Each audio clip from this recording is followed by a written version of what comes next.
આજે લોકશાહીનું પર્વ એટલે ચૂંટણીનો મહાદિવસ લોકસભા નિમિત્તે આજે મેં એક મતદાન કર્યું છે ભારતીય જનતા માટે અને આપ પણ મતદાન કરો માનનીય નરેન્દ્ર મોદી સાહેબ માટે.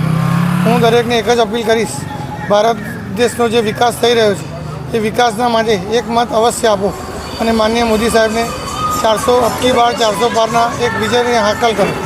અબકી બાર મોદી સરકાર, અબકી બાર 400 પાર, फिर एक बार मोदी सरकार.